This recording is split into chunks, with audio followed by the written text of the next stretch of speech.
그럼 징징거리지 말고 산소호흡기 달고 같이 가던가. 친정아빠가 새벽 폐지 리어카 끌다 오토바이에 치여서 중환자실에 계신데 시어머니 칠순 여행 못 간다는 저한테 남편이 뱉은 말입니다. 아니, 14년을 시댁 뒷바라지에 몸이 부서져라 살았는데 돌아온 게 이 한마디라니요. 저는 그 자리에서 조용히 짐을 쌌습니다. 그런데 며칠 뒤 시어머니가 응급실에 실려가시고 남편에게서 다급한 전화가 걸려왔죠. 여보, 카드도 안 되고 뭐가 뭔지 모르겠어. 제가 그동안 뭘 어떻게 손에서 놓았길래 이 집안이 하루아침에 무너졌을까요? 무릎 꿇고 오열하는 남편, 그리고 조용히 반격을 시작한 아내의 이야기, 지금 시작합니다. 새벽 4시 40분, 알람이 울리기도 전에 저는 눈을 떴습니다. 14년째 이 시간에 눈이 떠지는 게 이제는 몸에 붙어버린 습관이었죠. 어두운 부엌으로 나가 밥솥에 쌀을 안치고 다리 밑판을 펴 남편의 와이셔츠를 다리기 시작했어요. 와이셔츠 깃에 물을 뿌리고 스팀을 올리는데 냉장고 문에 자석으로 붙여둔 이번 달 명세서 뭉치가 눈에 들어왔습니다. 한 장 한 장 넘겨보다 손이 멈췄어요. 시어머니 실비보험료, 시아버지 혈압약 정기결제, 시댁 아파트 관리비 지원금, 시부모 통신비 대납. 절반이 넘는 명세서가 전부 제 이름으로 된 계좌에서 자동이체로 빠져나가고 있었죠. 명세서를 원래 자리에 다시 붙이는데 자석이 왠지 무겁게 느껴졌습니다. 6시 30분 안방에서 남편의 목소리가 튀어나왔어요. 여보, 양말 어디 있어? 저는 대답 대신 이미 서랍장 2번째 칸에서 검은색 양말 한 켤레를 꺼내 손에 쥐어주고 있었죠. 남편이 눈을 반쯤 뜬 채로 양말을 받아 신으며 물었습니다. 오늘 국은 뭐야? 북엇국. 어제도 북엇국이었잖아. 남편이 미간을 찌푸리며 넥타이를 매기 시작했어요. 저는 국그릇을 식탁에 올려놓으며 조용히 대답했습니다. 당신이 어제 회식이라 못 먹었잖아. 남편은 그 말엔 대답하지 않고 밥을 두어 숟갈 뜨더니 가방을 챙겨 나갔어요. 현관문이 닫히는 소리를 들으며 저는 남편이 남긴 밥그릇을 개수대에 밀어 넣었습니다. 밥알이 반쯤 남아있는 그릇을 씻는데 손등 위로 뜨거운 물이 튀었어요. 아파트 1층 현관을 나서는데 경비 아저씨가 저를 보며 웃어 보였습니다. 댁에 사모님만큼 부지런한 사람 없어요. 이 아파트에. 저는 어색하게 웃으며 고개를 숙였죠. 과찬이세요. 과찬은 무슨. 나 매일 새벽에 순찰 도는데 그 시간에 부엌불 켜져 있는 집은 댁이 유일해요. 경비 아저씨의 그 말이 왜 이렇게 낯설게 들리는지 저 자신도 알 수 없었어요. 밖에서 듣는 칭찬은 이상하게 등이 서늘해졌습니다. 학교 급식실에 도착해 앞치마를 두르고 큰 솥 앞에 섰어요. 200인분 감자국을 적고 있는데 옆에서 김순옥 여사가 국자를 든 채 저를 힐끔거렸습니다. 미영 씨, 이번 주말도 시댁 가? 저는 국자로 감자를 뒤적이며 대답했어요. 네, 어머님 병원 모시고 가야 해서요. 김순옥 여사가 혀를 짧게 찼습니다. 아이고, 저번 주도 시댁 갔잖아. 친정엔 언제 가봤어? 저는 대답을 하지 못한 채 국자만 계속 저었어요. 김 여사가 앞치마에 손을 닦으며 다시 물었습니다. 미영 씨, 친정아버지 살아계신다며. 얼굴 뵌 지 얼마나 됐어? 설날 이후로요. 지금이 6월이야, 미영 씨. 그게 사람 사는 거야? 애 아빠가 주말마다 시댁 일이 있어서요. 주말마다? 무슨 일이 그렇게 많아? 시부모님 2분 다 멀쩡히 걸어 다니시는데. 김 여사가 혀를 차며 뒤돌아섰고 저는 국이 넘치는 것도 모른 채 그대로 서 있었습니다. 손 옆에서 김이 뿜어져 나와 얼굴이 확 달아올랐어요. 퇴근길에 아파트 앞 마트에 들렀습니다. 시어머니가 좋아하시는 굴비 코너 앞에서 한참을 서 있었죠. 옆 매대엔 시아버지 혈압약 챙겨드릴 때 곁들일 샐러리와 양파가 있었어요. 지갑을 꺼내는데 접혀있던 낡은 사진 한 장이 툭 떨어졌습니다. 친정아빠가 예전에 택시 운전대 앞에 앉아 웃고 계신 사진이었죠. 저는 사진을 주워 한참을 들여다봤어요. 사진 속 아빠 얼굴이 이 마트의 형광등 불빛 아래서 유난히 늙어 보였습니다. 주름이 이렇게 깊었던가. 가슴이 서늘해져서 저는 얼른 사진을 접어 다시 지갑 안에 넣었죠. 계산대에서 카드를 긁는 손이 오늘따라 유난히 무겁게 느껴졌어요. 집에 돌아오니 남편은 소파에 누워 리모컨을 쥔 채 야구 중계를 보고 있었습니다. 제가 장바구니를 식탁에 올려놓자 남편이 화면에서 눈도 떼지 않고 말했어요. 여보, 엄마 이번에 칠순인데 제주도 3박 4일 다녀오시게 하자. 저는 굴비를 냉장고에 넣으며 잠시 손을 멈췄죠. 갑자기? 뭐가 갑자기야. 칠순인데. 성미가 다 알아본대. 얼마짜리 패키지인데? 몰라. 성미한테 물어봐. 남편은 야구 화면에서 눈도 떼지 않은 채 대답했어요. 옆에서 학원 숙제를 하던 준하기가 슬쩍 고개를 들어 저를 쳐다봤습니다. 준하기의 눈빛이 이상하게 마음에 걸렸죠. 저는 아무 대답도 하지 않고 저녁상을 차리기 시작했어요. 된장찌개를 끓이는데 휴대폰이 울렸습니다. 신우이였어요. 새언니, 통화되지? 네, 아가씨. 엄마 칠순 여행 말이야. 우리 5명이서 제주도 3박 4일 패키지로 예약할 거야. 오빠가 카드로 결제한대. 신우이의 목소리는 마치 정해진 일을 통보하듯 딱딱 끊어졌습니다. 저는 국그릇을 조용히 내려놓으며 대답했어요. 네, 알겠어요. 새언니도 같이 가는 거지? 엄마가 며느리 없으면 서운해 하실 것 같아서. 일정 확인해 볼게요. 확인은 무슨? 언니가 안 가면 엄마가 얼마나 섭섭해 하시겠어. 그리고 엄마 약도 언니 아니면 챙길 사람이 없잖아. 네, 알았어요, 아가씨. 전화를 끊고 나서 한참을 식탁 앞에 서 있었습니다. 된장찌개가 넘치는 것도 몰랐어요. 찌개 국물이 가스레인지 위로 흘러내리는 걸 보고서야 정신이 들어 불을 껐죠. 가스레인지 위에 찐득한 자국을 행주로 닦아내는데 손이 조금 떨렸습니다. 저녁을 다 차리고 남편을 부르러 안방에 들어갔어요. 남편은 이불을 반쯤 덮은 채로 스마트폰을 만지고 있었습니다. 여보, 그런데 그 여행 카드값 이번 달에도 내가 메꿔줘야 하는 거지. 남편이 스마트폰에서 눈을 들며 저를 쳐다봤어요. 한쪽 눈썹이 살짝 올라갔죠. 당연한 걸 왜 물어? 우리 엄마 칠순인데. 그게 당연한 거야? 뭐가 이상해? 여보 월급이 훨씬 많잖아. 그리고 우리 엄마가 남이야? 많긴 뭐가 많아. 내 월급이 당신 월급 절반도 안 되는데. 어허, 여보. 지금 그런 계산할 때야? 엄마 칠순인데. 남편이 이불을 뒤집어쓰며 돌아 누웠고 저는 그 등을 한참 바라봤어요. 이불 밖으로 남편의 발가락이 삐죽 나와 있었습니다. 저녁을 먹는 내내 준하기가 밥을 깨작거리며 저를 쳐다봤어요. 엄마. 응, 준하가. 엄마 오늘 얼굴이 안 좋아. 저는 웃어 보이며 준하기의 밥그릇에 반찬을 얹어줬죠. 엄마 괜찮아. 밥 얼른 먹어. 엄마 진짜 괜찮아? 응, 진짜.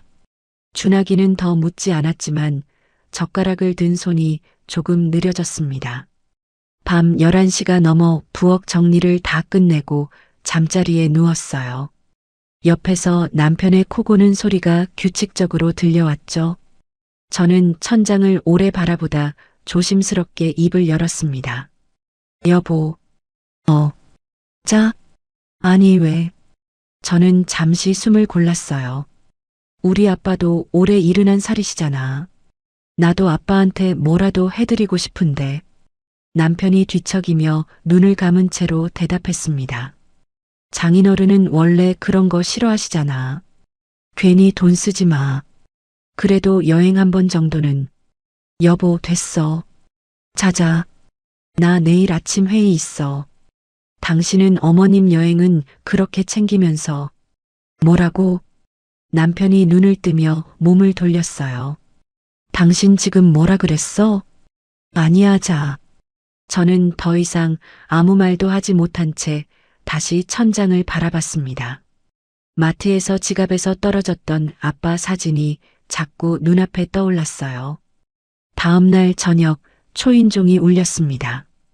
시어머니가 손에 약봉투 뭉치를 들고 들어오셨어요. 애미야 있니?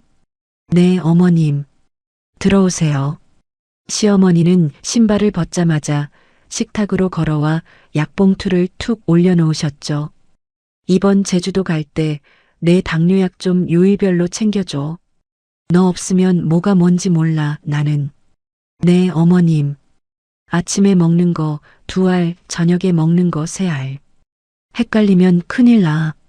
지난번엔 저녁 약을 아침에 먹었다가 어지러워서 하루 종일 누워 있었어. 제가 이번에도 요일별로 잘 나눠서 챙겨드릴게요. 시어머니가 흡족한 얼굴로 고개를 끄덕이셨어요. 옆에서 시누이가 스마트폰을 들고 시어머니께 호텔 사진을 보여드리며 웃었습니다. 엄마, 이 방이 오션뷰야. 새언니가 엄마 편하시게 제일 좋은 방 잡아줬대. 시어머니가 저를 힐끔 보시더니 말씀하셨어요. 우리 며느리가 이런 건 잘해. 그건 인정해줘야지. 감사합니다, 어머님. 시누이가 저에게 다가와 어깨를 툭 치며 말했습니다. 새언니, 엄마 옷 새로 한 벌 사드리자. 여행 갈 때 입으시게. 언니가 골라줘. 언니가 안목 좋잖아. 아가씨, 그건 아가씨가 골라드리는 게 낫지 않을까요? 에이, 언니가 딸보다 나아. 엄마도 언니 고른 거 좋아하셔.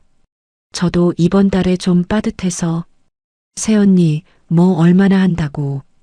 백화점에서 한 벌이면 되잖아.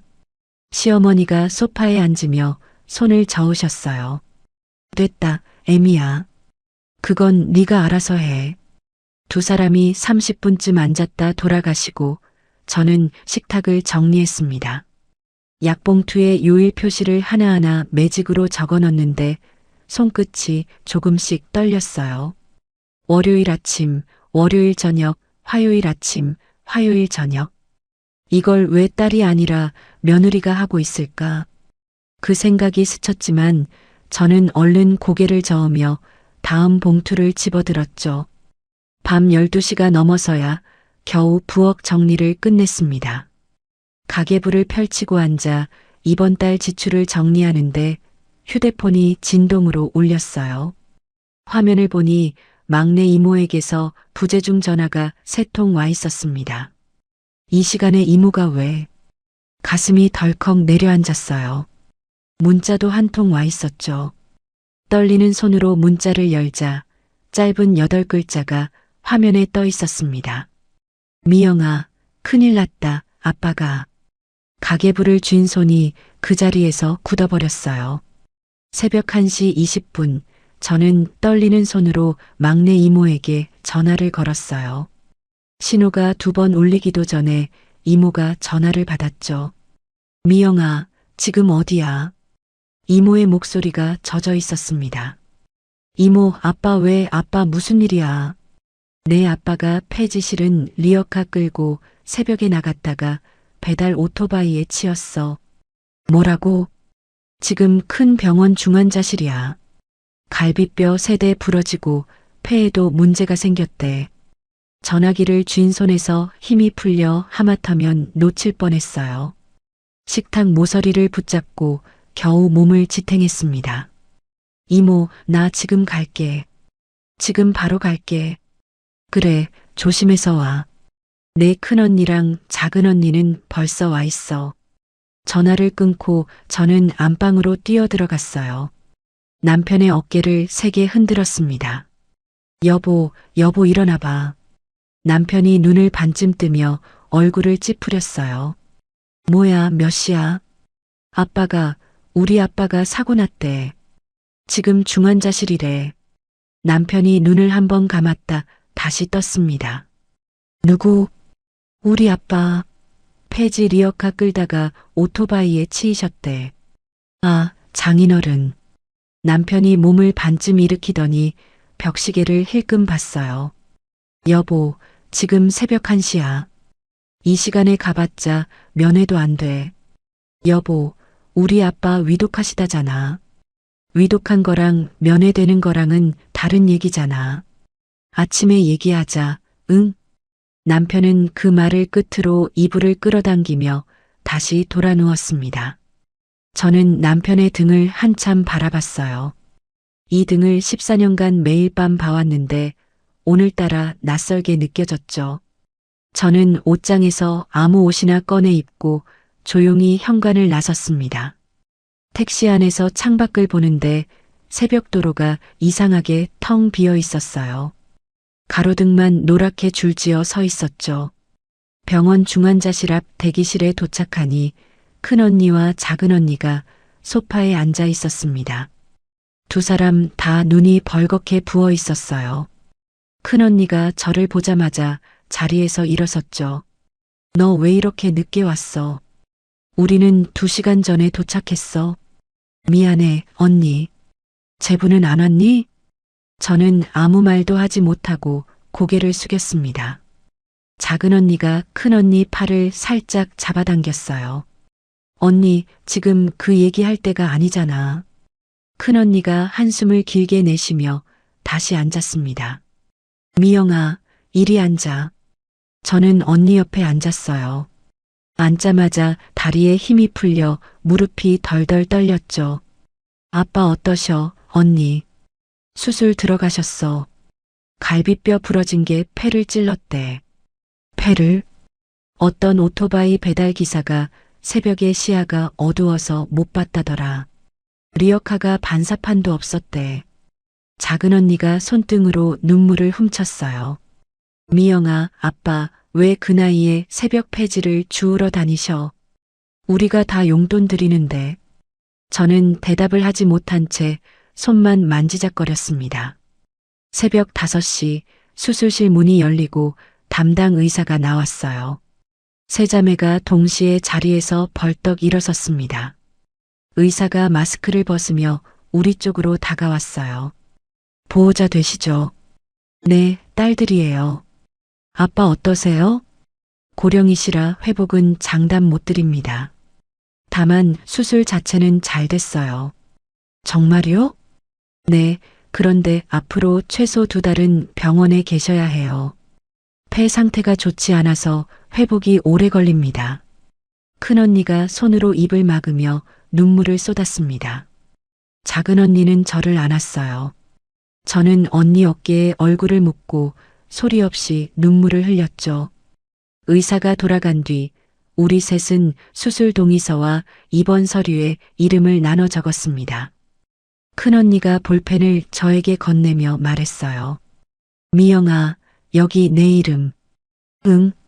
이름을 적는 손이 너무 떨려서 글씨가 삐뚤삐뚤해졌습니다. 아침 7시 저는 밖으로 나가 남편에게 전화를 걸었어요. 신호음이 한참 울리다 남편이 받았습니다. 여보, 아빠 수술은 끝났는데 앞으로 2달은 병원에 계셔야 한대. 2달? 응, 폐가 안 좋으시대. 여보, 오늘 여행 미루면 안 될까? 수화기 너머로 잠깐 정적이 흘렀어요. 그리고 시어머니의 목소리가 뒤에서 확 튀어나왔죠. 애미야, 지금 뭔 소리 하는 거니? 비행기 표가 얼만데 지금 미뤄? 어머님, 사돈어른이 살아계시다며. 살아계시면 됐지. 지금 이 시국에 여행을 미루자고? 시어머니의 목소리가 날카롭게 올라갔습니다. 남편이 전화를 뺏어드는 소리가 들렸어요. 여보, 나야. 응, 장인어른 살아는 계시잖아.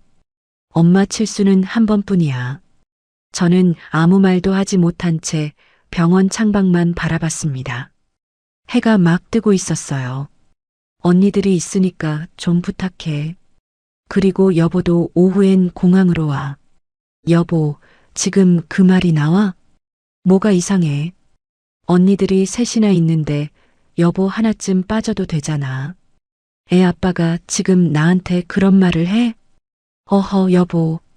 목소리 크네. 저는 전화를 끊었어요. 전화기를 쥔 손이 사시나무처럼 떨렸습니다. 병실로 옮겨진 아빠를 처음 만난 건 오전 11시였어요.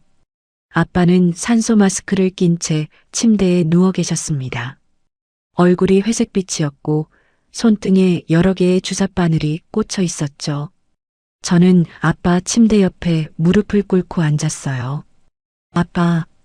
아빠가 눈을 반쯤 뜨셨습니다. 저를 알아보시는데 시간이 조금 걸리는 것 같았어요. 미영이냐? 응, 아빠. 나야. 미영아. 아빠가 갈라진 목소리로 저를 부르셨어요. 여기 왜 왔어? 시댁 눈치 보이니까 오래 있지 마라. 아빠 괜찮다. 그 순간 눈에서 눈물이 왈칵 쏟아졌습니다. 저는 아빠의 손을 잡고 이마를 그 손등에 갖다 댔어요. 아빠, 무슨 소리 하는 거야? 내 아빠가 이런데 어디 눈치를 봐. 미영아, 아빠 진짜 괜찮아. 얼른 집에 가. 아빠, 왜 그 나이에 폐지를 주우러 다녔어? 왜? 아빠는 대답하지 않고 눈을 감으셨습니다. 산소 마스크 안에서 숨이 힘겹게 오르내렸어요. 저는 아빠 손을 놓지 못하고 그 자리에 오래 앉아 있었죠. 오후 1시 다시 남편에게서 전화가 왔습니다. 밖으로 나가 복도 창가에서 전화를 받았어요. 야, 지금 공항인데 너 어디야? 병원이야. 엄마가 며느리 없이 어떻게 여행 가냐고 서운해 하셔. 빨리 안 와? 여보, 나 오늘 못 가. 아빠가 이런데 어떻게 가? 수화기 너머에서 남편의 숨소리가 거칠어졌습니다. 한 박자 뒤 남편이 목청을 높였어요. 그럼 산소호흡기 달고 데려가던가. 그 말이 형광등 불빛 아래서 이상하리만치 또렷하게 귀에 박혔습니다. 저는 전화기를 든 채 그 자리에 얼어붙었어요. 뭐라고 그랬어? 내가 뭐. 방금 뭐라 그랬냐고. 참 여보. 나도 지금 답답해서 그런 거잖아. 엄마가 옆에서 계속 퇴근하시는데 나는 어쩌라고. 저는 아무 말도 하지 않았습니다. 여보, 듣고 있어? 여보야. 끊어.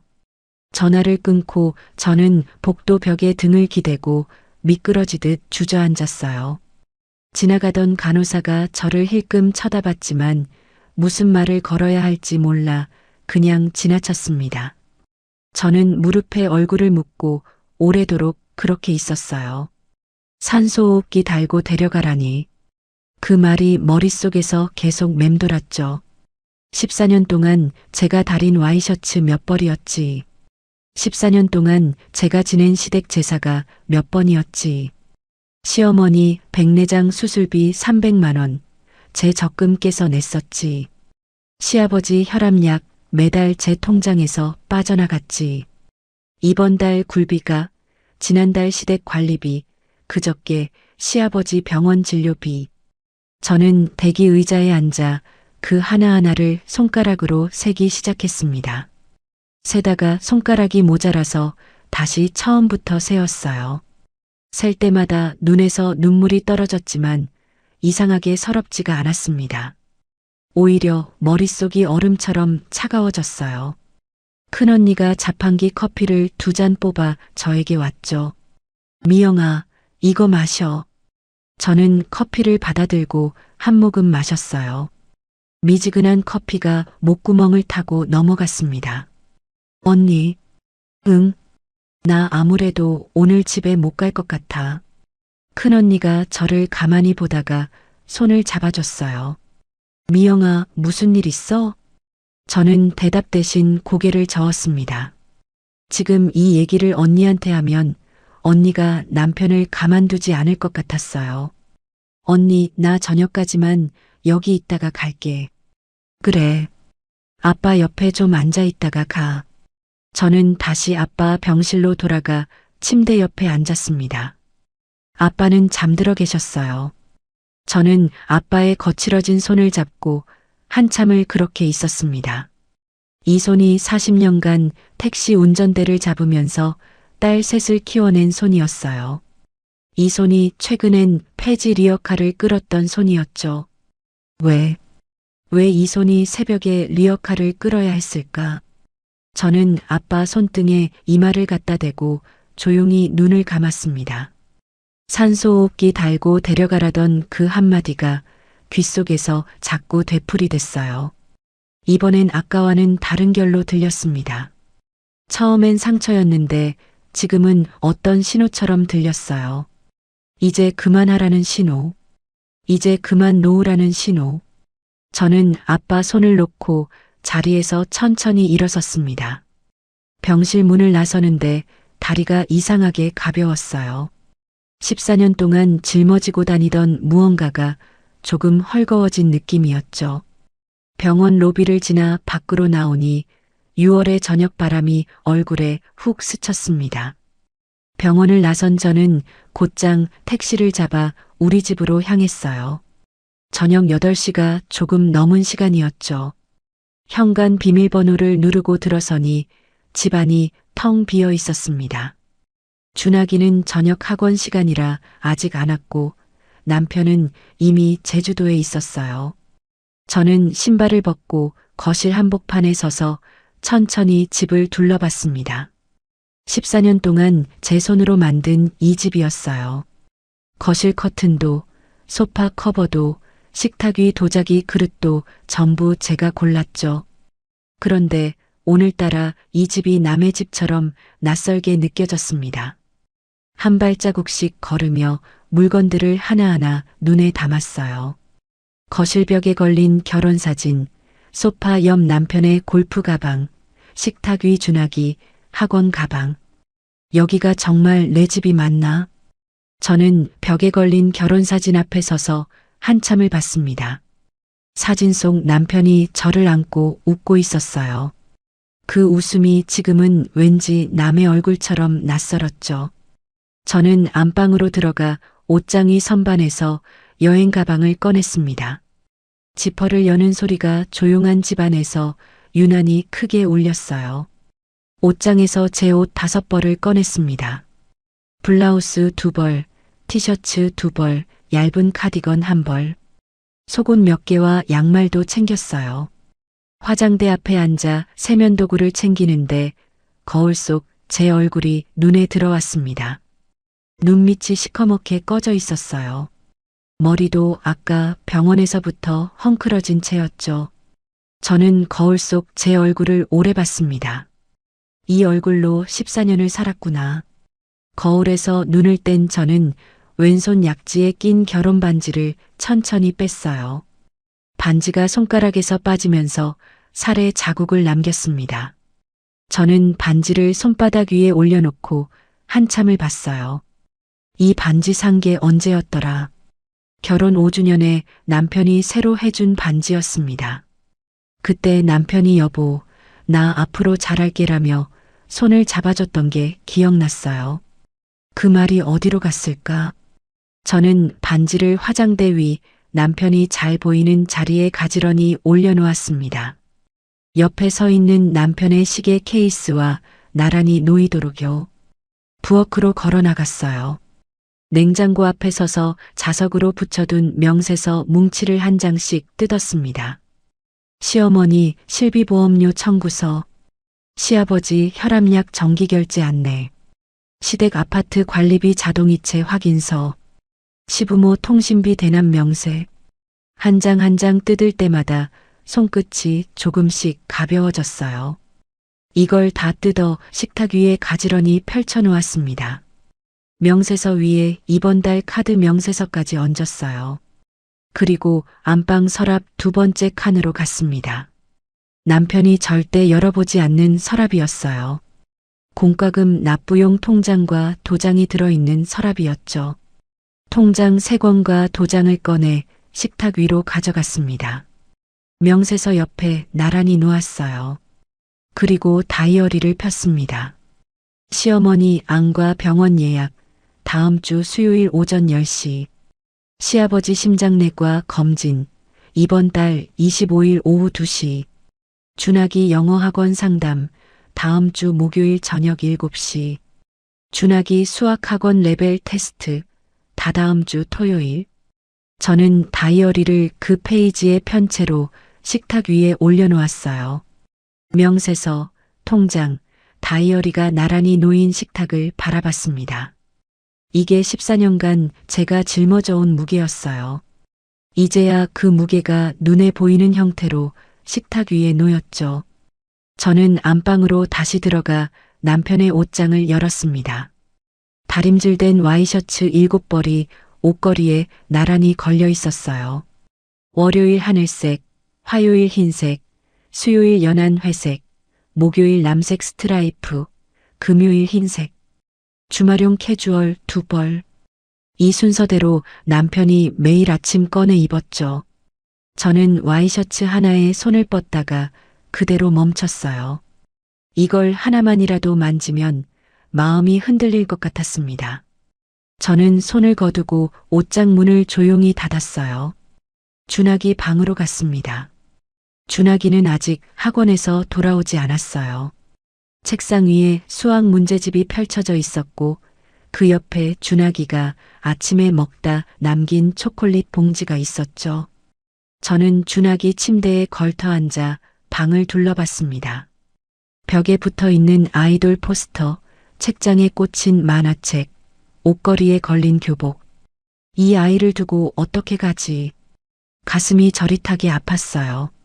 저는 책상으로 가서 준하기가 쓰던 노트를 한 장 뜯었습니다. 볼펜을 들고 쪽지를 썼어요.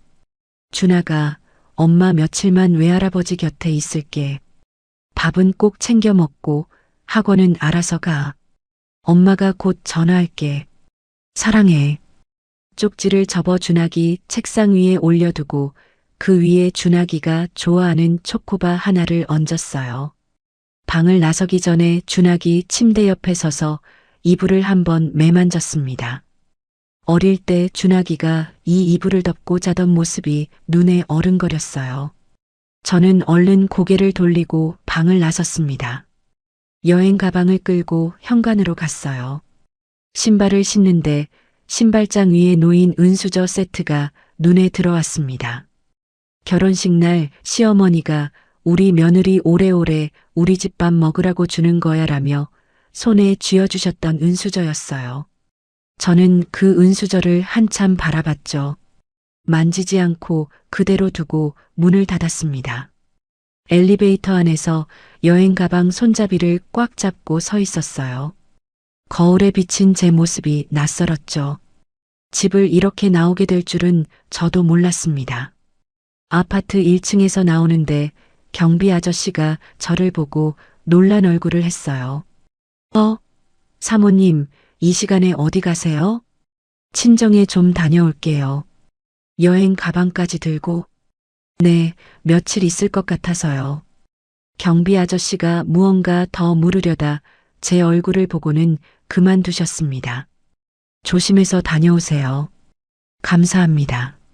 저는 큰 길로 나가 택시를 잡았어요. 큰언니네 집으로 가는 동안 창밖을 계속 바라봤습니다.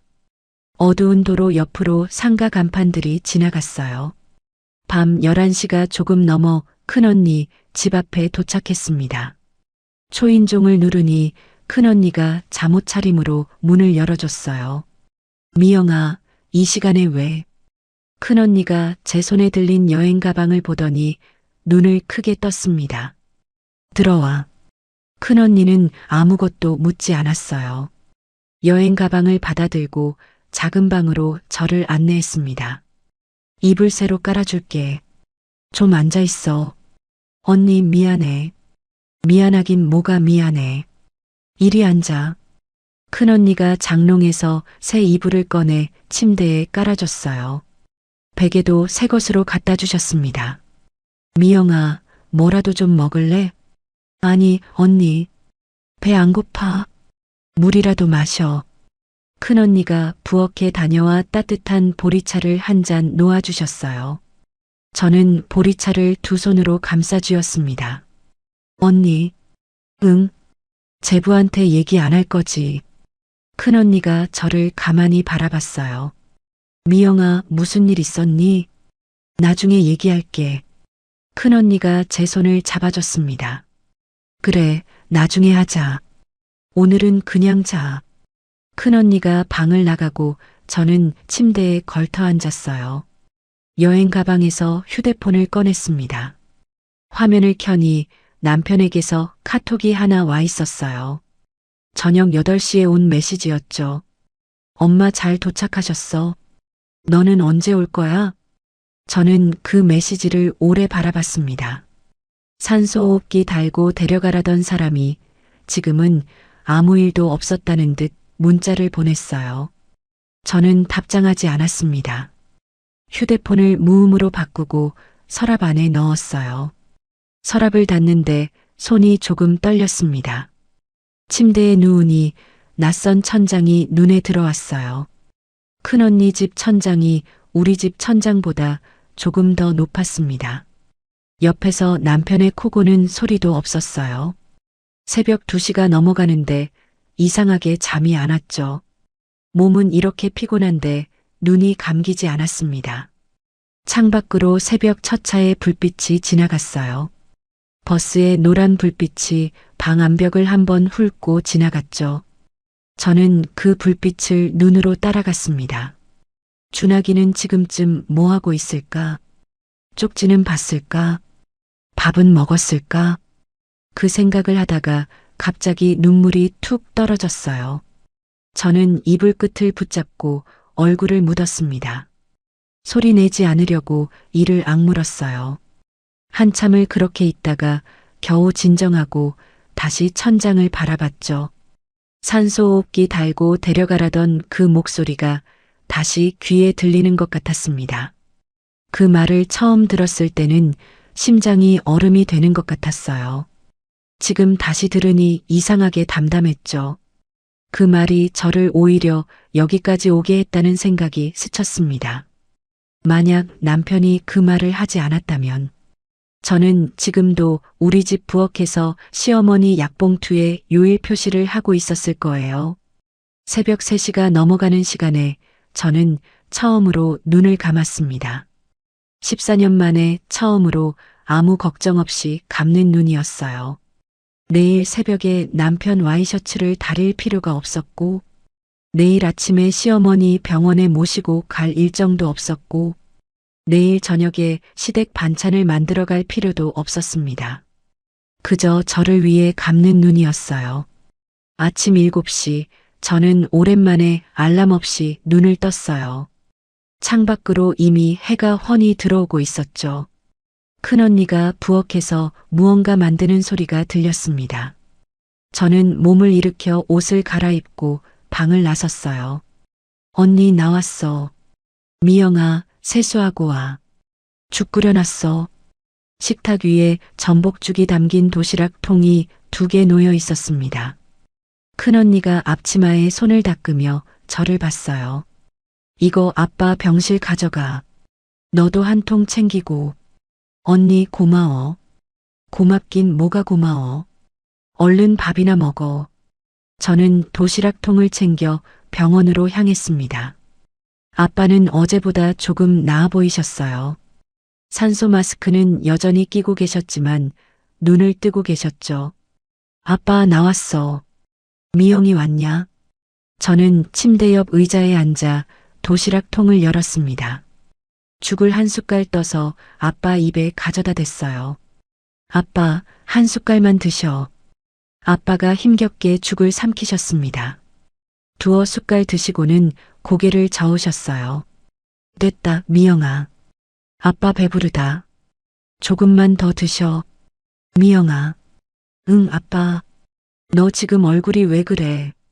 저는 대답 대신 웃어 보였어요. 아빠, 나 괜찮아. 얼른 나으실 생각만 해. 큰언니가 문을 열고 들어왔습니다. 미영아, 학교는 어떻게 하고 여기 있어? 언니, 나 무급휴가 냈어. 한 달. 뭐? 한 달? 응, 어제 급식실에 전화했어. 큰언니가 저를 가만히 바라봤어요.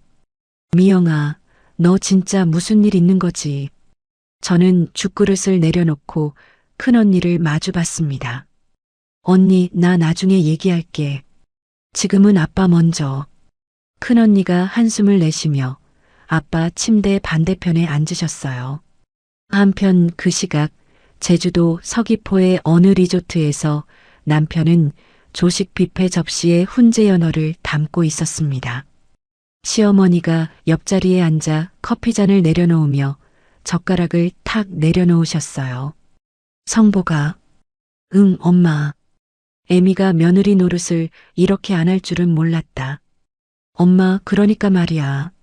아무리 사돈어른이 다쳤어도 그렇지. 시엄니 칠순인데 이게 말이 되니? 내가 어제 전화해서 얘기 다 했어. 그런데도 안 온대. 시어머니가 커피잔을 3개 내려놓으셨습니다. 저것이 사람이 변했어. 너 며느리 잘못 들인 거야. 옆에서 신우이가 커피잔을 들며 끼어들었어요. 엄마, 오빠가 다 알아서 할 거니까 신경 쓰지 마. 새언니가 원래 좀 그렇잖아. 남편이 접시를 내려놓으며 스마트폰을 열었습니다. 저에게 문자를 보냈어요. 어디야? 왜 답이 없어? 병원에서 저는 아빠 옆에 앉아 있는데 준하기에게서 영상통화가 걸려왔죠. 저는 복도로 나가 전화를 받았습니다. 엄마, 준하가, 우리 준하기. 엄마, 어디 있어? 엄마, 지금 외할아버지 병실이야. 준하기가 화면 너머에서 주위를 살피더니 목소리를 낮췄어요. 엄마, 아빠가 어제 라면 3개 끓여 먹고 그릇도 안 씻어놨어. 그래. 나 아침에 시리얼 먹고 학원 갔어. 아빠는 아직 자. 준하가, 밥은 챙겨 먹어야지. 엄마, 나 괜찮아. 준하기가 잠깐 침묵하다가 다시 입을 열었습니다. 엄마, 나 어제 아빠가 통화하는 거 들었어. 무슨 통화? 할머니한테 전화해서 그러던데. 엄마, 며칠만 여기 있다 가시라고. 저는 화면 속 아들의 얼굴을 오래 바라봤어요. 준하가, 아빠가 그렇게 말했어? 응, 어제 저녁에. 나 방에서 다 들었어. 엄마. 응? 엄마 언제 와? 준하기의 눈이 화면 너머로 저를 향했습니다. 저는 목이 메어 잠깐 대답을 못했어요. 준하가, 엄마가 곧 정리해서 얘기해 줄게. 밥 꼭 챙겨 먹고. 엄마. 응? 엄마 울지 마. 저는 얼른 눈물을 훔치며 억지로 웃어 보였습니다. 엄마 안 울어. 준하기 얼른 학원 가. 전화를 끊고 저는 복도 창가에 서서 오래 있었어요. 시어머니가 며칠만 여기 있다 가라니. 그러니까 남편은 처음부터 저를 아예 집에서 밀어낼 생각이었던 겁니다. 가슴이 서늘해졌어요. 저녁이 되어 병실 문이 열리고 막내 이모가 들어오셨습니다. 이모는 손에 반찬통을 들고 계셨어요. 미영아, 이모 왔다. 이모 왔어? 이모는 반찬통을 놓고 아빠 이마를 짚으셨습니다. 형부, 정신 좀 드셔요? 아빠가 눈을 반쯤 뜨시고 이모를 알아보셨어요. 이모가 저에게 손짓하며 복도로 나갔습니다. 미영아, 잠깐 얘기 좀 하자. 복도 끝 벤치에 앉아 이모가 저를 오래 바라보셨어요. 미영아. 응, 이모. 내 아빠가 그 나이에 왜 폐지를 주우러 다녔는지 아니? 몰라, 이모. 이모가 한숨을 길게 내쉬셨어요. 지난 명절에 내 시아버지 병원비 얘기 나왔던 거 기억나? 응, 어렴풋이. 내 남편이 그 자리에서 그러더라. 시아버지 심장 수술비를 자기 아내가 다 감당하고 있다고. 자랑처럼. 뭐라고? 내 아빠가 그 얘기 다 들으셨어. 그 뒤로 명절 봉투를 극구 사양하시더라. 이모의 목소리가 젖어들었어요. 딸한테 부담될까봐 그러신 거야. 그래서 폐지라도 주우신 거고. 저는 아무 말도 하지 못한 채 이모 손을 잡았습니다. 손이 사시나무처럼 떨렸어요. 이모, 아빠가 그것 때문에. 미영아, 내 아빠는 딸 자존심 지켜주려고 그러셨어. 저는 벤치에 앉아 눈을 감았습니다. 우리 아빠가 내 자존심 지켜주려고 새벽에 폐지 리어카를 끌고 다니셨어요. 내가 시댁돈 감당하는 게 부담될까봐. 그 순간 가슴 안에서 무언가 뜨거운 게 확 올라왔죠. 이모가 병실로 들어가시고 저는 복도 자판기에서 커피를 뽑아 창가에 섰습니다. 밖은 이미 어두워지고 있었어요. 병원 주차장의 가로등이 하나씩 켜졌죠. 저는 종이컵을 두 손으로 감싸 쥐고 오래 서 있었습니다. 밤 10시 휴대폰이 다시 울렸어요. 남편에게서 세 번째 부재중 전화였습니다.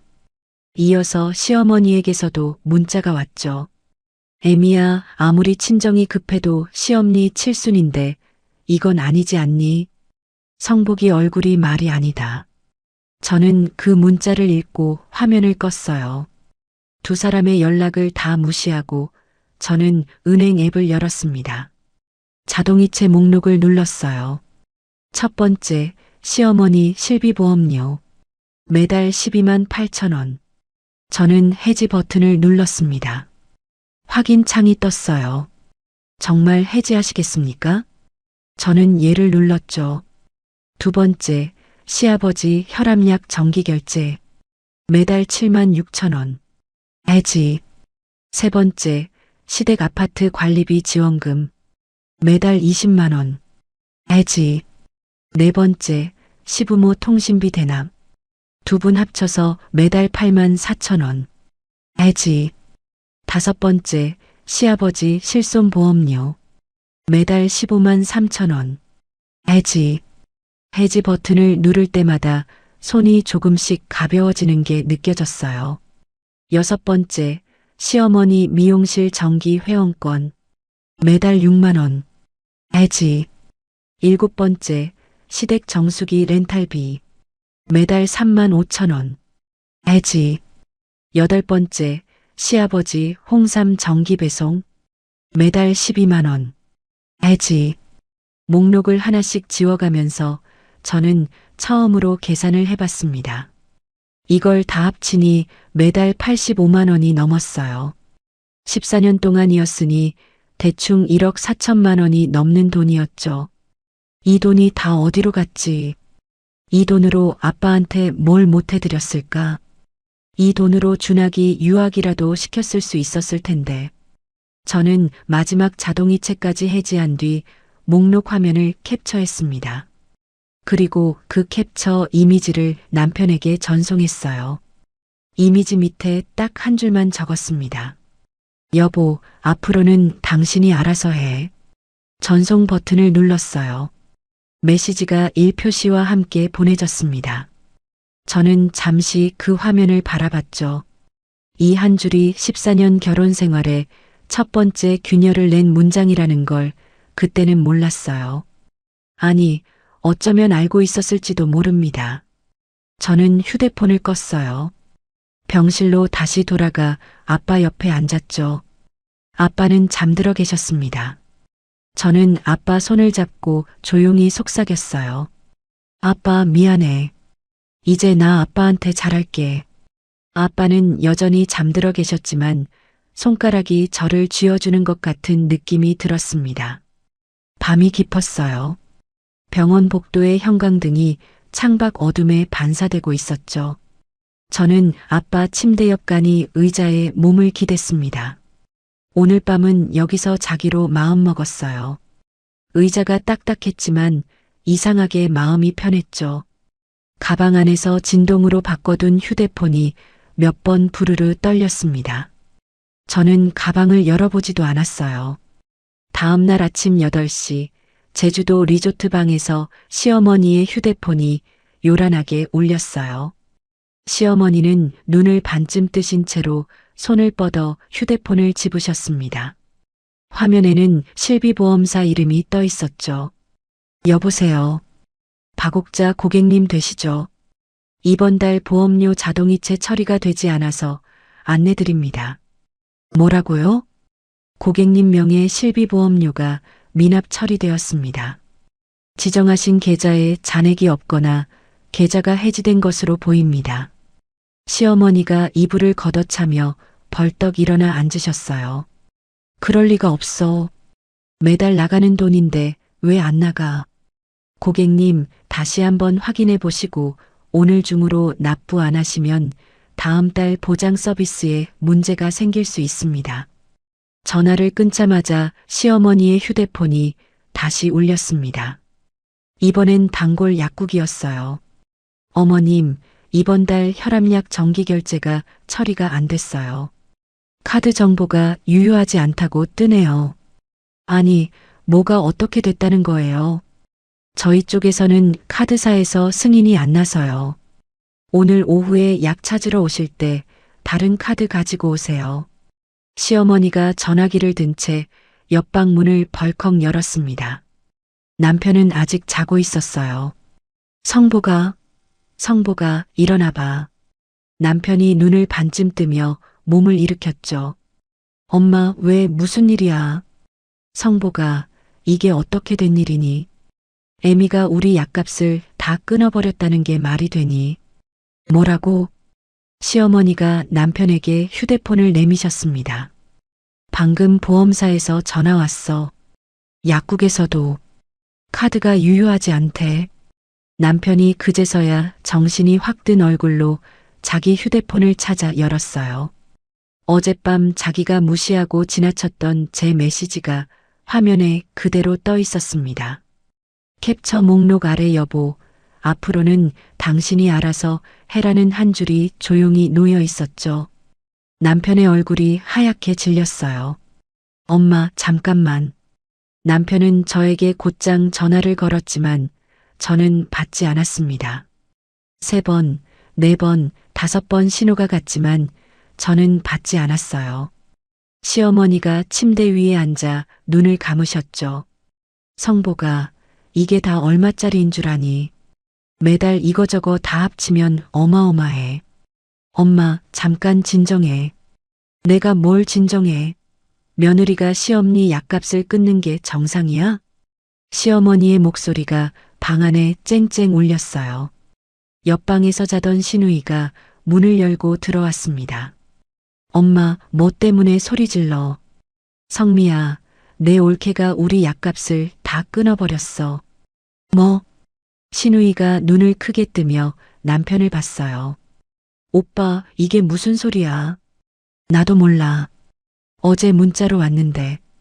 어제 왔는데 왜 이제 봐? 성미야, 나 지금 그런 거 따질 시간 없어.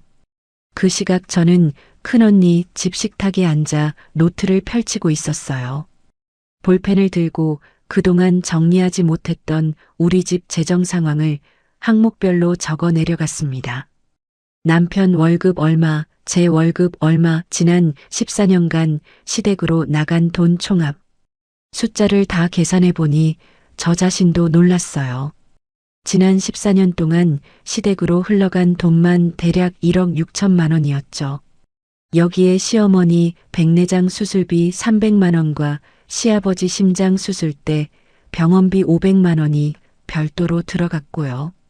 큰언니가 뒤에서 커피잔을 내려놓으시며 노트를 힐끔 보셨습니다. 미영아, 이게 다 뭐야? 언니, 이거 나 지난 14년 살림 결산이야. 세상에. 큰언니가 노트를 가져다 안경을 쓰고 보셨어요. 이게 다 내 통장에서 나갔다고? 응, 언니. 제부는 이거 알고 있어? 아마 모를걸. 자기 카드 아니니까. 큰언니가 노트를 덮으며 저를 오래 바라보셨습니다. 미영아, 너 정말 대단하다. 언니 대단한 게 아니야. 바보였던 거지. 정오 무렵 남편에게서 또 전화가 걸려왔어요. 이번엔 12번째 부재 중이었습니다. 저는 받지 않고 대신 준학이 방과 후 학원 셔틀 시간을 확인했어요. 시계를 보니 오후 3시 40분에 준학이가 학원 앞에서 픽업 대기를 해야 했죠. 저는 남편에게 딱 한 줄만 문자를 보냈습니다. 준학이 오늘 3시 40분 학원 앞으로 픽업. 문자를 보내고 저는 다시 노트로 돌아갔어요. 제주도에서 남편이 그 문자를 확인했습니다. 시어머니가 옆에서 남편을 붙잡고 있었죠. 성보가 지금 뭐 하는 거야? 우리 약은 어떡할 거야? 엄마, 잠깐만. 준학이 학원 픽업할 사람이 없어. 뭐라고? 미영이가 없으니까 준학이 픽업할 사람이 없다고. 나 오늘 저녁 비행기 좀 앞당겨야겠어. 신우이가 그 말을 듣고 짜증을 냈어요. 오빠, 새언니 진짜 왜 저래? 애 픽업이 뭐 대단한 일이라고. 학원 끝나면 자기가 걸어오면 되지. 성미야, 준학이 아직 중1이야. 그리고 학원이 집에서 지하철로 5정거장이야. 그럼 새언니한테 다시 전화해서 오라 그래. 시엄니 여행인데 애 픽업 좀 못 해주냐고. 성미야, 지금 그 상황이 아니잖아. 신우이가 눈을 흘기며 방을 나갔어요. 시어머니가 남편의 팔을 붙잡으셨습니다. 성보가, 너 지금 놔두고 서울 간다는 거야? 엄마, 나 준학이 픽업만 하고 저녁 비행기로 돌아올게. 성보가, 시엄니 칠순 여행에 나 혼자 두고 어딜 가.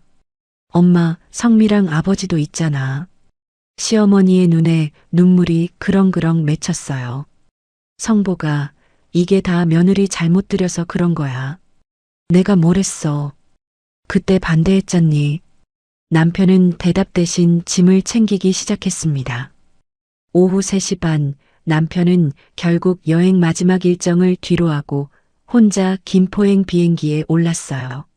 시어머니가 공항 게이트 앞에서 눈물을 훔치셨습니다. 성보가, 서울 가면 애미부터 만나. 무조건 데려와. 엄마, 걱정 마.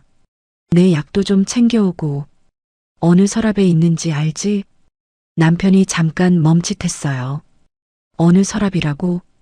안방 화장대 2번째 서랍이라고 애미가 그랬는데. 알았어, 엄마.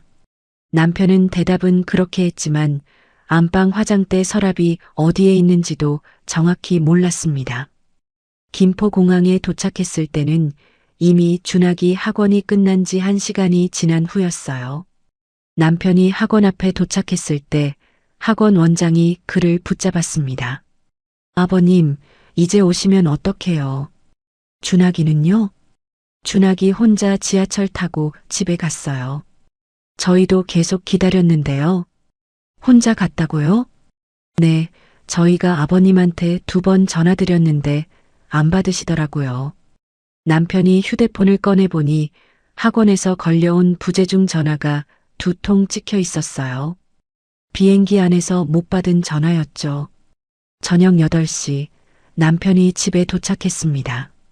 준학이는 부엌에서 라면을 끓여 혼자 밥을 먹고 있었어요. 라면 그릇 옆에 김치통이 아무렇게나 놓여 있었죠. 준학아. 아빠. 엄마 어디 갔는지 알아? 준학이가 라면 그릇을 내려놓으며 아빠를 힐끔 봤습니다. 아빠, 나 엄마한테 안 물어봤어. 뭐? 아빠가 알아서 찾아야지. 남편이 준학이의 얼굴을 오래 봤어요. 준학이는 다시 라면을 젓가락으로 집어들었습니다. 준학아, 너 아빠한테 지금 그렇게 말하는 거야? 아빠, 나 오늘 지하철 타고 혼자 집에 왔어. 학원에서 아빠 기다렸어야지. 학원 원장님이 아빠한테 2번이나 전화했대. 근데 안 받았대. 남편이 아무 말도 하지 못했어요. 준학이가 라면 국물을 마시더니 그릇을 개수대에 놓고 방으로 들어갔습니다. 문 닫히는 소리가 유난히 컸어요. 밤 10시 시어머니가 갑작스레 서울행 저녁 항공편을 잡아 우리 집에 들이닥치셨습니다. 시아버지는 리조트에 남으시고 시누이와 함께 오셨어요. 시어머니가 현관을 들어서시자마자 소리를 지르셨죠. 애미 어디 갔니? 당장 데려와. 엄마, 진정 좀 해. 이게 무슨 집안 꼴이야.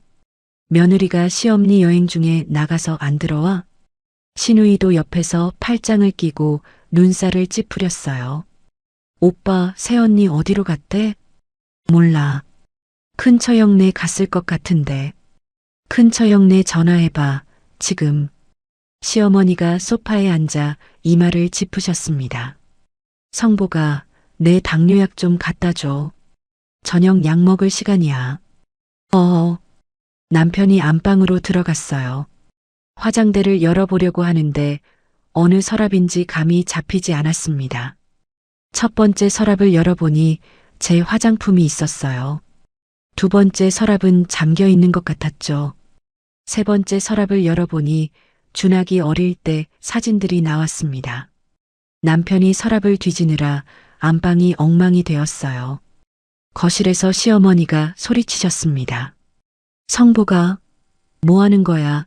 아직도 못 찾아? 엄마, 잠깐만. 내가 언제까지 기다려야 돼? 밤 11시 반 결국 시어머니가 소파에서 몸을 반쯤 일으키다 어지럽다며 그대로 쓰러지셨어요. 시누이가 소리를 지르며 시어머니를 붙잡았습니다. 엄마, 정신 차려.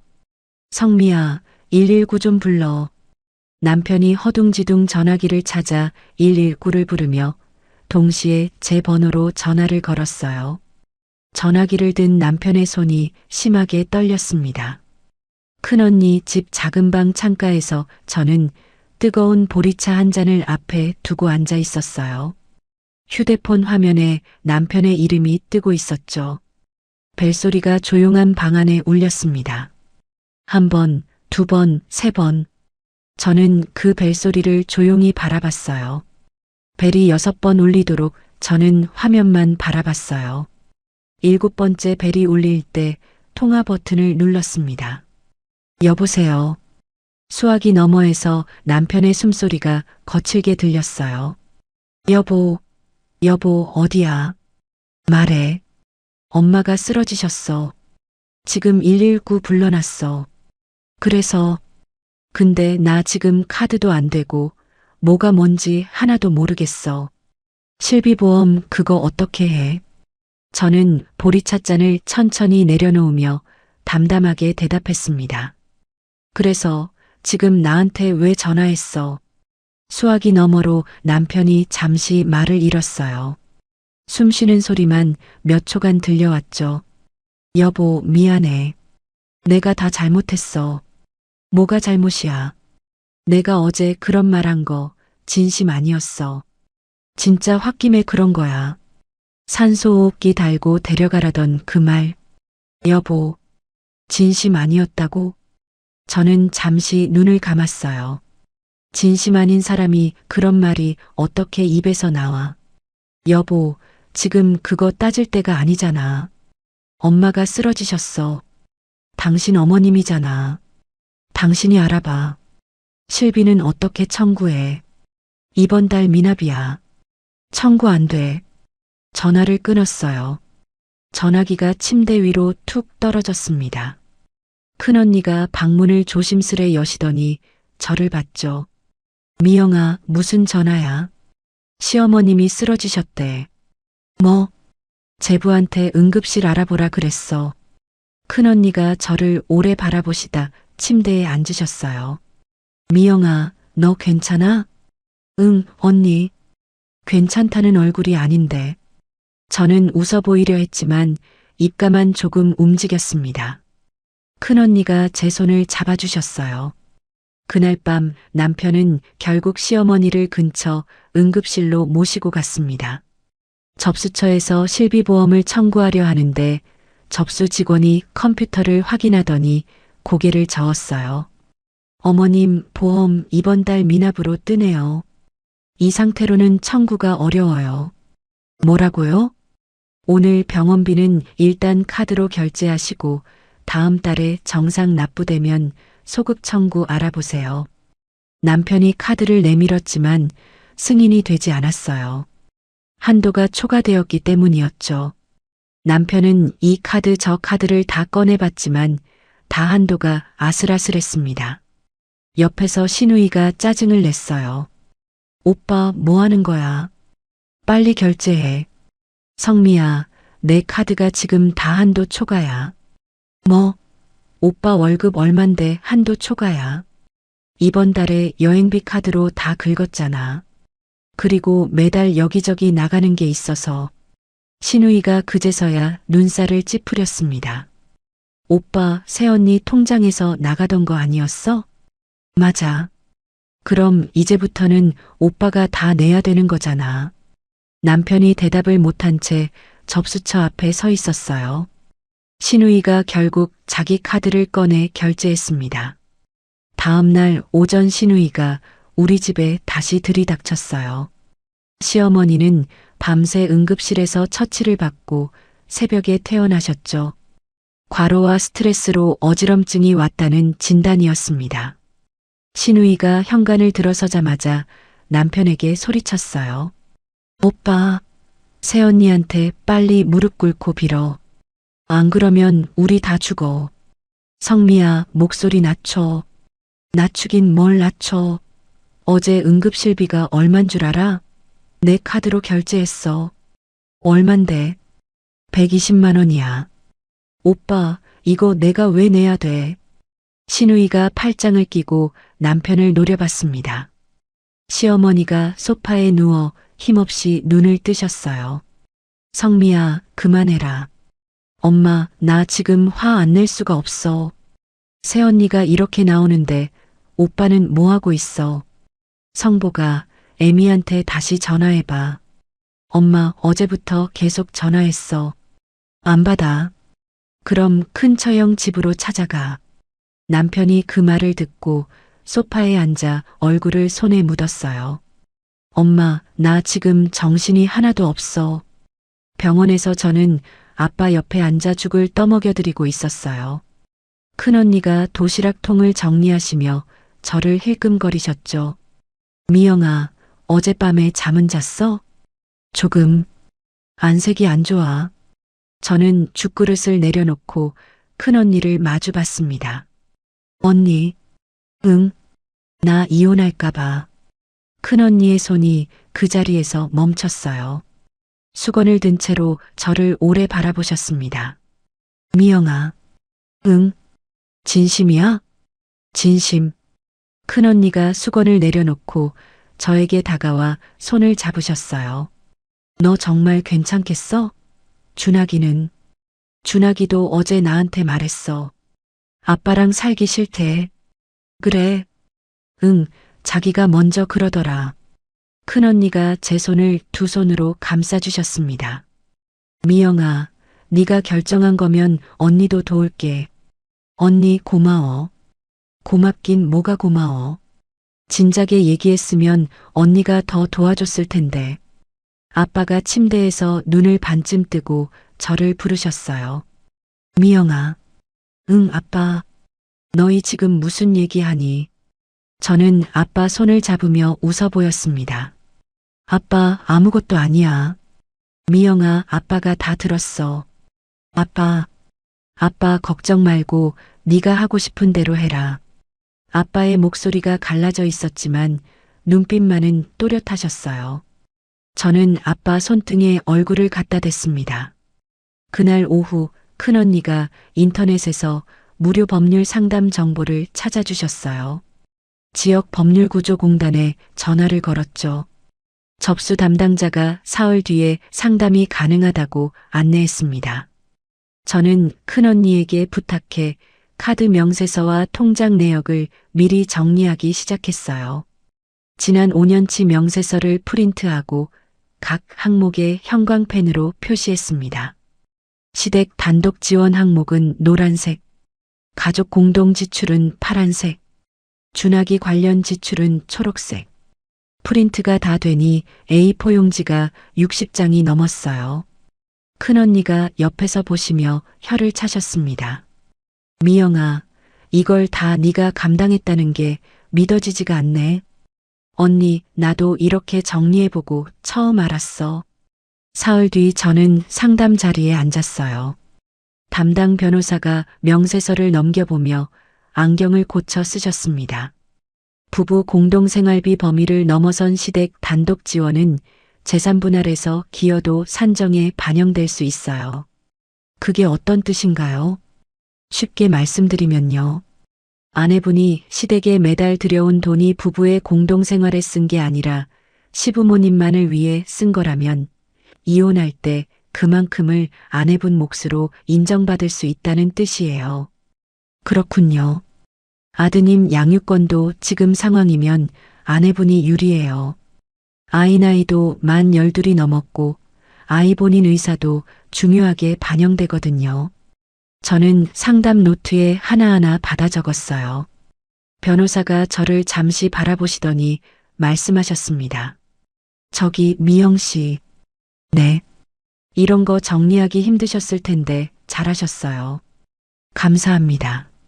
상담을 마치고 나오는데 어깨가 이상하게 가벼워진 느낌이었어요.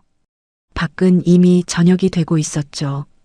저녁이 되어 준하기가 큰언니 집으로 저를 찾아왔습니다. 가방을 메고 학원에서 바로 온 모습이었어요. 엄마, 준하가 왔어? 엄마 보고 싶었어. 준하기가 저를 안았습니다. 한동안 그렇게 안고 있었어요. 저는 준하기의 등을 쓸어주며 눈물을 참았죠. 준하가 저녁 먹었어? 아니, 엄마랑 먹으려고. 큰언니가 부엌에서 김밥을 만들어 주셨어요. 준하기와 저는 근처 공원 벤치로 김밥 도시락을 들고 나갔습니다. 벤치에 나란히 앉아 김밥을 먹는데 준하기가 조용히 입을 열었어요. 엄마. 응? 엄마, 나 아빠랑 살기 싫어. 김밥을 씹던 저는 손을 멈췄습니다. 준하가. 엄마랑 외할아버지랑 살래. 준하기, 진짜 그렇게 생각해? 응, 진짜. 아빠 안 보고 싶겠어? 준하기가 김밥을 내려놓고 저를 바라봤어요. 엄마, 나 어제 아빠랑 하루 있어 봤잖아. 아빠는 아빠밖에 몰라. 준하가. 할머니한테 엄마 며칠 있다 가시라고 하는 아빠랑 어떻게 같이 살아? 준하기의 눈에 눈물이 맺혔습니다. 저는 준하기의 어깨를 감싸 안았어요. 준하가, 엄마가 다 정리해서 너한테 부끄럽지 않은 엄마가 될게. 엄마는 이미 부끄럽지 않아. 준하가. 엄마, 나 엄마 아들이라 다행이야. 저는 그 말에 결국 눈물이 툭 떨어졌습니다. 준하기가 제 눈물을 손등으로 닦아줬어요. 밤에 큰언니 집으로 돌아왔을 때 휴대폰을 열어보니 남편에게서 부재중 전화가 23통 와 있었습니다. 카톡도 10여 개가 쌓여 있었어요. 여보, 미안해. 여보, 한 번만 만나자. 여보, 엄마도 미안해 하셔. 여보, 우리 얘기 좀 하자. 저는 그 메시지들을 한 번씩 눈으로 훑고 화면을 껐어요. 책상에 앉아 이혼 조정 신청 서류를 하나씩 검토했습니다. 준하기 양육권 항목에 밑줄을 긋고 재산 분할 계산에 필요한 자료 목록도 정리했죠. 큰언니가 문을 노크하며 들어오셨어요. 미영아, 잘 되어가? 응, 언니. 내일 같이 법원 가자. 언니, 진짜 고마워. 큰언니가 제 어깨를 두드려 주셨습니다. 2주일 뒤 저는 이혼 조정 신청서를 관할 가정법원에 정식으로 접수했어요. 큰언니가 함께 법원까지 동행해 주셨죠. 접수 창구에서 서류를 내미는데 손이 조금 떨렸습니다. 담당 직원이 서류를 훑어보시더니 물으셨어요. 증거 자료는 다 첨부하셨죠? 네, 여기 A사 12장으로 정리했어요. 지난 14년간 제 이름으로 시댁에 나간 지출 내역을 항목별로 정리한 자료였습니다. 날짜, 금액, 사용처, 결제 계좌까지 표로 만들어 붙였어요. 큰언니가 옆에서 서류가 접수되는 걸 지켜보시며 손을 꼭 잡아주셨습니다. 미영아, 잘했어. 언니, 나 진짜 이 서류 넣을 줄 몰랐어. 미영아, 이건 시작이야. 진짜 시작? 법원을 나오는데 하늘이 유난히 맑았어요. 큰언니가 근처 국수집에서 잔치국수를 사주셨습니다. 접수 사흘 뒤 남편은 회사에서 근무 중에 법원 등기 봉투를 받았어요. 총무팀 직원이 봉투를 남편 자리에 놓고 갔죠. 남편은 봉투를 손에 든 채로 화장실로 들어가 문을 잠갔습니다. 봉투를 뜯어 서류를 꺼내는데 손이 사시나무처럼 떨렸어요. 이혼 조정 신청서. 남편이 그 자리에서 얼굴이 하얗게 질렸습니다. 한참을 화장실 칸 안에 서 있다가 남편은 오후에 조퇴 신청서를 냈어요. 곧장 시어머니 집으로 달려갔죠. 시어머니가 소파에서 텔레비전을 보시다 남편을 보셨습니다. 성보가, 이 시간에 웬일이야? 엄마, 큰일 났어. 뭐가 큰일이야? 남편이 서류를 시어머니께 내밀었어요. 시어머니가 안경을 쓰고 서류를 읽으시다가 그 자리에서 벌떡 일어나셨습니다. 뭐, 저것이 감히 누굴 놀리는 거야? 엄마, 진정해. 진정하긴 뭘 진정해. 어디서 며느리가 시엄니 집안에 이혼 소송을 걸어. 시어머니의 목소리가 온 집안에 울렸어요. 시아버지가 안방에서 나오시더니 무슨 일이냐고 물으셨죠. 시어머니가 서류를 시아버지 손에 쥐어주셨습니다. 시아버지가 서류를 읽으시고는 소파에 그대로 앉으셨어요. 이게 무슨 일이야? 신우이가 그 소식을 듣고 30분도 안 되어 달려왔습니다. 신우이는 현관에 들어서자마자 남편을 붙잡고 소리쳤어요. 오빠, 이게 뭐야? 새언니 어떡할 거야? 남편이 처음으로 신우이 앞에서 목소리를 높였습니다. 성미야, 너 그만해. 뭐? 너도 지금까지 내 올케한테 받은 거 한번 세어봐. 오빠, 지금 그 말이 나와? 애 봐준 것부터 김장 김치까지 다. 하나하나 다 세어봐. 신우이가 눈을 크게 뜨며 남편을 바라봤어요. 시어머니가 남편의 팔을 붙잡으셨습니다. 성보가, 너 지금 누구 편이야? 엄마 편이 어디 있어? 엄마 편이 되어줘야지. 저 며느리가 이 집을 뒤집으려는데. 엄마, 나도 지금 정신이 없어. 남편이 소파에 주저앉았어요. 두 손으로 얼굴을 감싸고 오래 있었죠. 그동안 저는 병원에서 아빠 옆에 앉아 있었습니다. 아빠는 이제 산소 마스크를 떼고 일반 병동으로 옮겨졌어요. 훨씬 표정이 좋아지셨죠?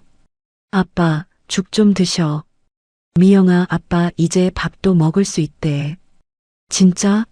그럼 내일부터 미음 말고 밥으로 준비할게.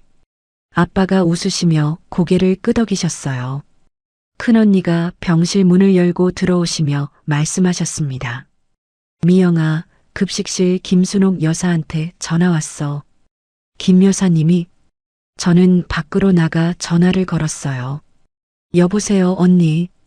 미영아, 나 소문 다 들었어. 무슨 소문? 네가 이혼 결심했다고. 우리 급식실에서도 다 알아. 아, 언니. 미영아, 이번엔 진짜 내 편 들자. 우리 다 응원할게. 김순옥 여사의 목소리가 따뜻했습니다. 저는 벽에 기대어 눈을 감았어요. 언니 고마워. 고맙긴. 네가 그동안 얼마나 참아왔는지 우린 다 알아. 복귀하면 우리가 밥이라도 사줄게. 진짜 고마워요. 전화를 끊고 저는 창가에 서서 오래 밖을 봤습니다. 이 세상에 내 편이 있다는 게 이렇게 든든한 일이었나 싶었어요. 조정 신청 접수 한 달 반 뒤 첫 조정기일 통지서가 도착했어요.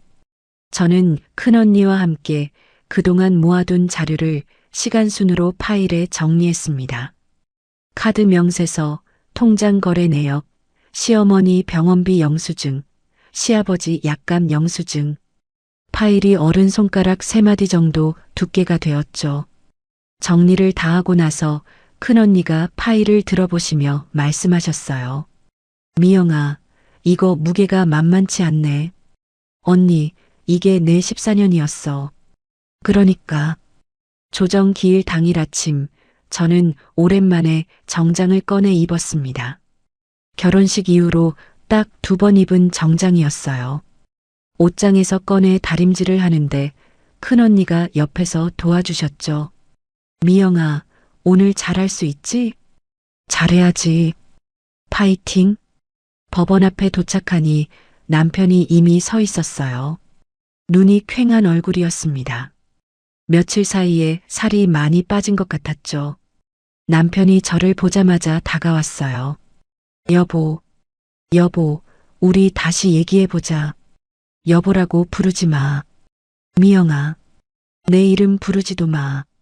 제 목소리가 저 자신도 놀랄 정도로 차가웠어요. 남편이 그 자리에서 얼어붙었습니다. 내가 다 잘못했어. 진심이야. 진심 아닌 사람이 진심 얘기하지 마. 미영아, 한 번만 뭐. 그 한 번이 14년이었어. 당신이 지금 여기 서 있는 이유가 뭐야? 당신 얼굴 보러 왔어. 내 얼굴은 이미 14년 봤잖아. 새삼스럽게 뭘 보러 와. 저는 남편을 지나쳐 법원 계단을 올라갔어요. 큰언니가 뒤에서 저를 따라오시며 남편에게 눈길 한 번 주지 않으셨습니다. 조정실 안은 좁고 조용했습니다. 조정위원이 서류를 정리하며 앉아 계셨어요.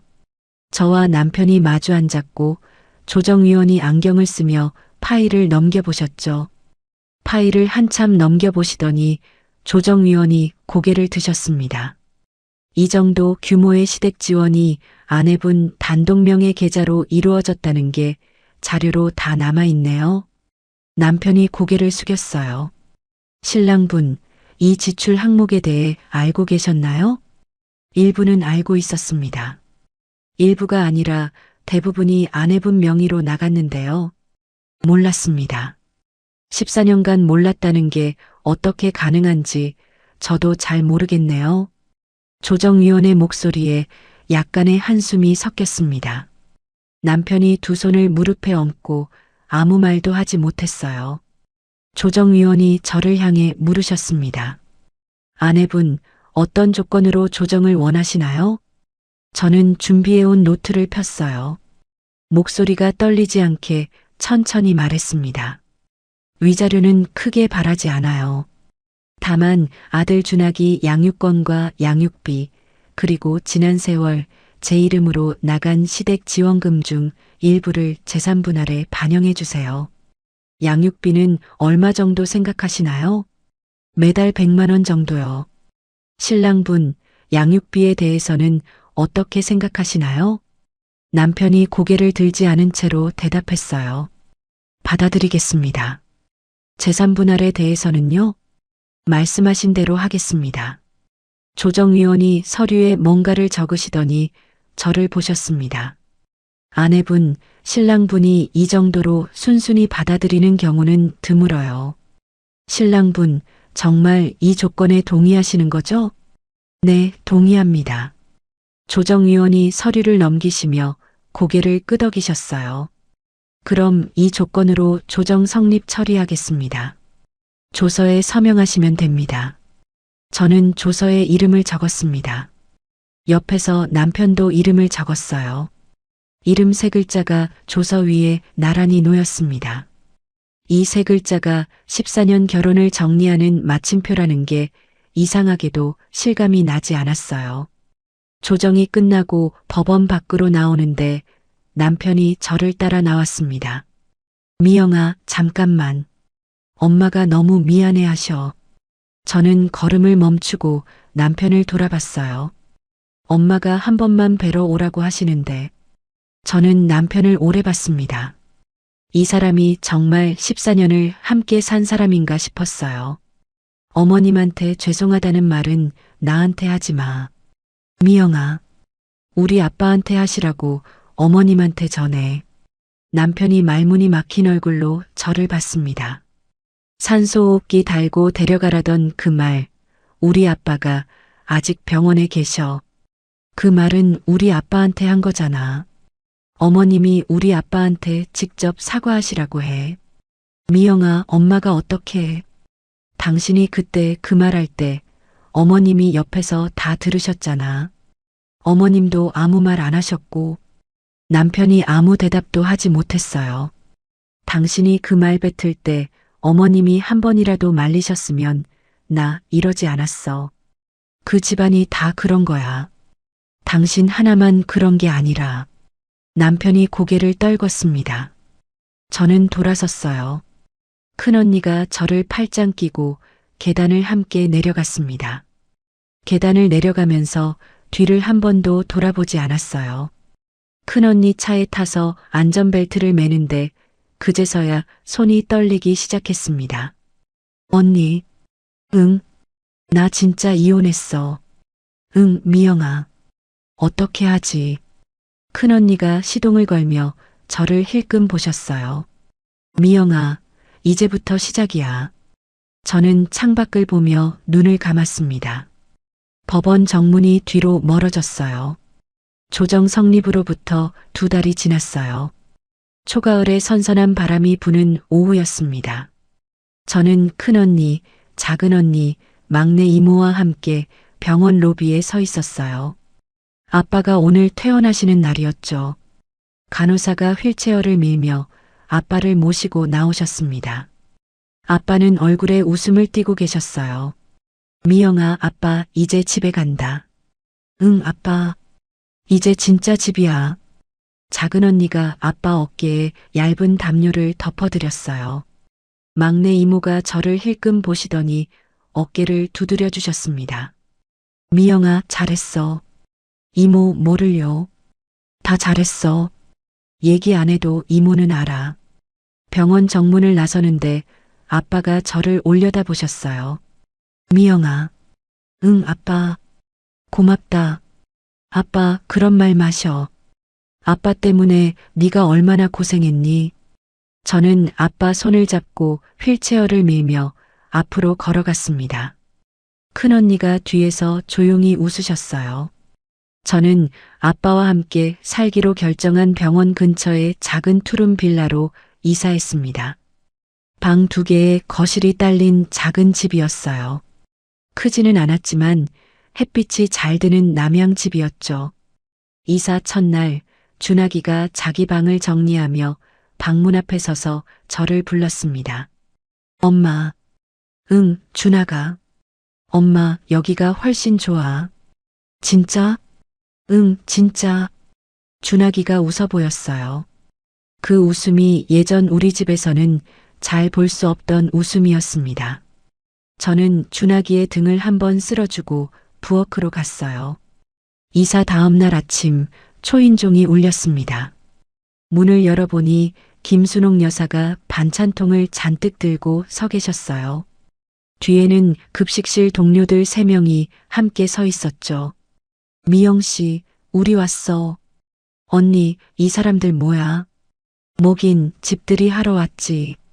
김순옥 여사가 웃으며 반찬통을 저에게 건네주셨습니다. 동료들이 우르르 집 안으로 들어와 자리를 잡고 앉으셨어요. 한 분은 김치, 한 분은 나물, 한 분은 조기조림을 만들어 오셨습니다. 저는 눈시울이 시큰해져서 잠깐 부엌 쪽으로 몸을 돌렸어요. 김순옥 여사가 제 어깨에 손을 얹으며 조용히 말씀하셨죠. 미영 씨, 이제 진짜 내 인생 시작이야. 언니, 울지 마. 오늘은 웃는 날이야. 네. 동료들이 부엌 정리를 도와주시며 반찬통을 냉장고에 넣어주셨어요. 준하기가 방에서 나와 인사를 꾸벅했습니다. 안녕하세요. 어머, 준하기 많이 컸다? 엄마 아들 잘생겼네. 아빠도 소파에 앉아 웃으시며 인사를 나누셨어요. 한편 그 시각 원래 우리가 살던 아파트에서는 남편이 시어머니의 병수발을 들고 있었습니다. 시어머니는 이혼 이후 아들 집에서 잠깐 함께 지내고 계셨어요. 시어머니가 아침에 약을 찾으시며 남편을 부르셨죠. 성보가 오늘 약이 어느 거야? 엄마, 잠깐만. 남편이 요일별로 나뉜 약봉투를 뒤적이며 헷갈리는 얼굴을 하고 있었어요. 엄마, 이거 목요일 거 맞지? 성보가 오늘 수요일이야. 아, 수요일. 시어머니가 한숨을 길게 내쉬셨습니다. 애미가 있을 때는 이런 걸로 헷갈릴 일이 없었는데. 엄마, 됐다. 얼른 물이나 갖다 줘. 남편이 부엌에서 물을 따르는데 개수대에 쌓인 설거지가 눈에 들어왔어요. 라면 냄비와 밥그릇, 컵들이 뒤엉켜 있었죠.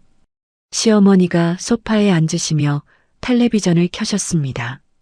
신우이가 그날 저녁 아파트로 와서 시어머니를 데려가려 했어요. 엄마, 이제 나랑 우리 집 가. 성미야, 여기 성복이가 있잖니. 오빠 회사도 다녀야 하고 엄마 챙길 사람이 없잖아. 그래도 성미야, 내 집에 애기 둘이 있는데 내가 어떻게 가. 신우이가 짜증을 내며 시어머니 팔을 잡아당겼습니다. 엄마, 그럼 어쩌라고. 오빠도 힘들다잖아. 옆에서 남편이 화가 나서 목소리를 높였어요. 성미야, 엄마 앞에서 그렇게 말하지 마. 오빠, 진짜 나한테 다 떠넘길 거야? 떠넘기긴 뭘 떠넘겨. 엄마 병원비도 내가 냈고 응급실도 내가 데려갔잖아. 시어머니가 소파에 앉아 두 사람이 다투는 걸 조용히 지켜보셨어요. 두 사람의 목소리가 점점 커졌습니다. 이 집안이 그동안 얼마나 저 한 사람에게 기대어 굴러가고 있었는지 이제야 다들 실감하기 시작했죠. 2달 뒤 준학이 학교 상담이 있었어요. 저는 준학이 학교로 가서 담임 선생님을 만났습니다. 담임 선생님이 저를 반갑게 맞아주셨죠. 어머님 앉으세요. 네, 안녕하세요. 요즘 준학이가 표정이 많이 밝아졌어요. 진짜요? 네, 예전에는 좀 조용한 편이었는데 요새는 친구들과도 잘 어울리고 수업 시간에 발표도 하더라고요. 저는 그 말을 듣고 잠깐 눈시울이 뜨거워졌어요. 어머님, 무슨 좋은 일 있으셨어요?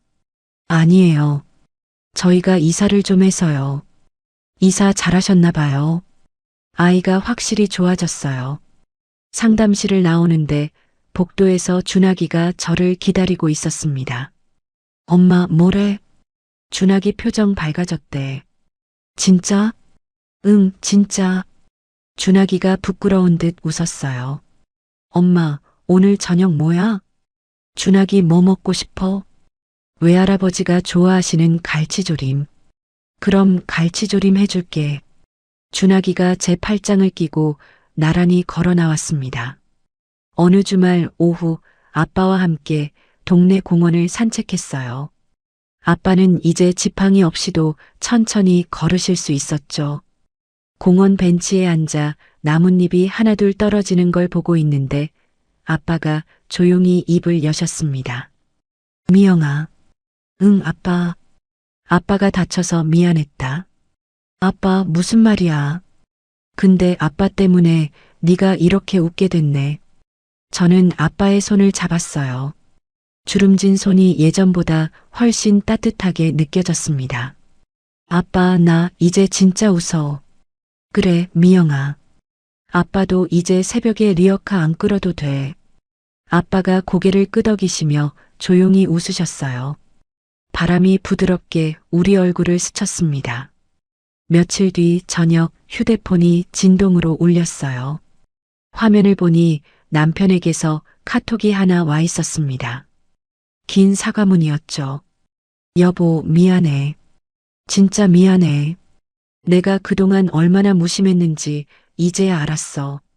엄마 약도 챙기고 밥도 하고 청소도 하다 보니 네가 얼마나 힘들었는지 알겠어.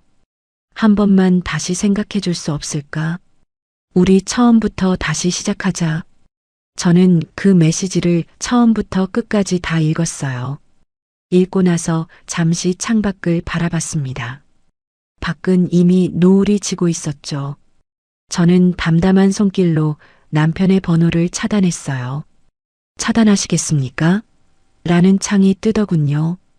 얘를 눌렀습니다. 화면에서 남편의 이름이 사라졌어요. 이상하게 마음이 편했죠. 미련도 후회도 없었어요.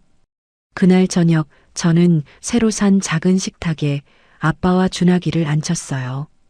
식탁 위에는 제가 직접 지은 밥과 콩나물국, 그리고 갈치조림이 놓여 있었습니다. 시댁에서 매번 준비하던 굴비 대신 아빠가 좋아하시는 갈치조림이었죠. 자, 먹자. 엄마, 잘 먹겠습니다. 미영아, 잘 먹을게.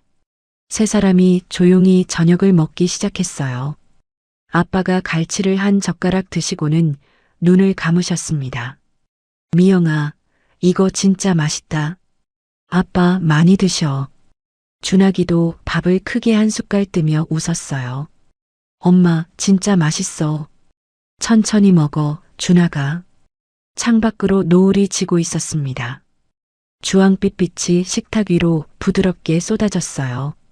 저는 밥그릇을 손에 쥐고 문득 창밖을 바라봤습니다. 14년 동안 남의 집을 지키느라 잊고 있었던 진짜 내 집의 냄새. 그 냄새가 이 작은 부엌 안에 가득 차 있었어요. 밥 짓는 냄새, 갈치조림 냄새, 준하기 웃음소리, 아빠 젓가락질 소리. 이 소소한 것들이 진짜 내 집이었죠.